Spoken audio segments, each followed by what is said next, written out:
BJP MLA का येदियुरप्पा पर खुला हमला, कहा हर हाल में बदलना होगा राज्य का सीएम। संजय राउत बोले, परमवीर के पत्र बाजे के केस से धूमिल हुई महाराष्ट्र सरकार की छवि, आत्मचिंतन करें सहयोगी दल। स्वास्थ्य मंत्री डॉक्टर हर्षवर्धन बोले, भारत की 138 करोड़ की विशाल आबादी, लेकिन हर साल नहीं होता 1% भी रक्तदान। अमरोहा में किसान महापंचायत का हुआ आयोजन, नरेश टिकैत ने केंद्र सरकार पर साधा निशाना। शामली में घुड़चढ़ी के दौरान युवक की गोली मारकर हत्या, परिजनों में आक्रोश।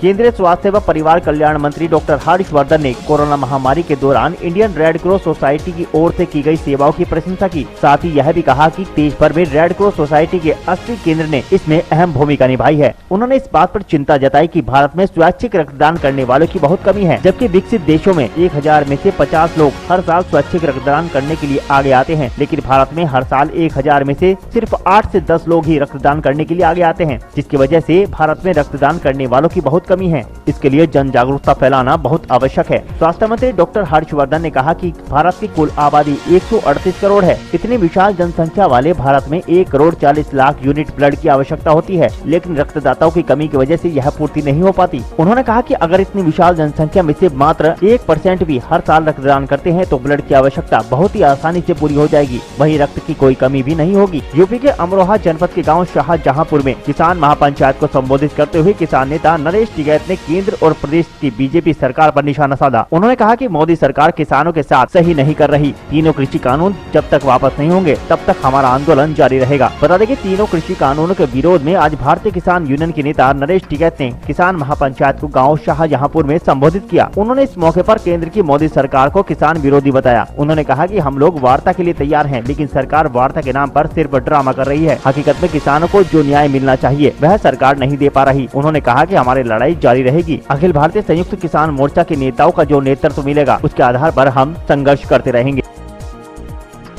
बीजेपी के वरिष्ठ विधायक बासनगौड़ पाटिल यत्नाल ने एक बार फिर कर्नाटक के मुख्यमंत्री बीएस येदियुरप्पा पर निशाना साधा है। बासनगौड़ा ने कहा कि बीजेपी अगले चुनाव में येदियुरप्पा को मुख्यमंत्री का उम्मीदवार नहीं बना सकती। उनके मुताबिक राज्य में बीजेपी को जिंदा रखने के लिए उन्हें हर साल में मुख्यमंत्री बदलना जरूरी है। बता दें कि बासनगौड़ा पिछले करीब 1 साल से येदियुरप्पा के खिलाफ बयानबाजी कर रहे हैं। बासनगौड़ा पाटिल यत्नाल ने येदियुरप्पा पर निशाना साधते हुए कहा कि भारतीय जनता पार्टी अगले चुनाव में बीएस येदियुरप्पा को सीएम नहीं बना सकती है। राज्य में बीजेपी को जिंदा रखने के लिए सीएम को हर हाल में बदलना होगा। निश्चित तौर पर सीएम को बदला जाएगा।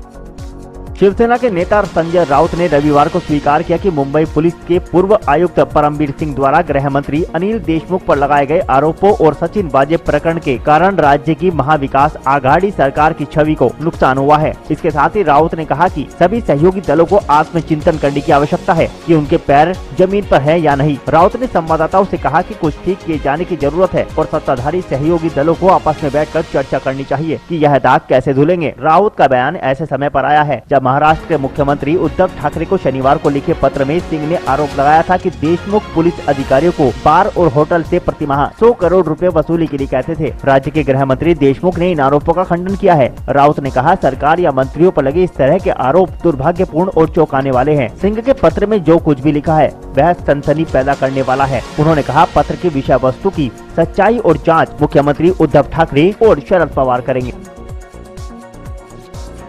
शामली जनपद में हत्या की सनसनीखेज वारदात सामने आई है, जहां एक युवक की घुड़चढ़ी के दौरान गोली मारकर हत्या कर दी गई। हत्या का आरोप गांव के ही युवक पर लगा है। बताया जा रहा है कि मृतक युवक शादियों में घुड़चढ़ी का काम करता था और अपने ही परिवार के एक युवक की शादी में मृतक घुड़चढ़ी करा रहा था। इस दौरान गाँव के ही युवक ने उसे गोली मार दी। दरअसल मामला आदर्श मंडी थाना क्षेत्र के गाँव सिलावर का है। सिलावर निवासी सोनू शादियों में घुड़चढ़ी का काम करता है। आज वह अपने परिवार की एक शादी में घुड़चढ़ी करा रहा था। घुड़चढ़ी के दौरान गाँव का ही युवक गुल्लू हाथ में तमंचा लेकर वहाँ पहुँचा और सोनू को गोली मार दी। बताया जा रहा है कि मामूली विवाद को लेकर गुल्लू ने सोनू की हत्या कर दी है और हत्या कर मौके से फरार हो गया। घटना के बाद परिवारजनों में हड़कंप मचा है और आनन फानन में सोनू को लेकर परिजन निजी चिकित्सालय में पहुंचे, जहां से सोनू की हालत को गंभीर देखते हुए हायर सेंटर रेफर कर दिया, लेकिन सोनू ने रास्ते में ही दम तोड़ दिया। जिसके बाद परिजन शव को लेकर शामली पहुंचे और इस पूरे मामले की सूचना पुलिस को दी। हत्या की सूचना पर पुलिस तत्काल मौके पर पहुंची और सोनू के शव को कब्जे में लेकर पोस्टमार्टम के लिए भेज दिया। पीड़ितों की शिकायत पर पुलिस ने मुकदमा दर्ज कर लिया है और दूसरी ओर पुलिस ने आरोपियों की तलाश शुरू कर दी है। पुलिस का दावा है कि जल्द ही आरोपियों को गिरफ्तार कर लिया जाएगा।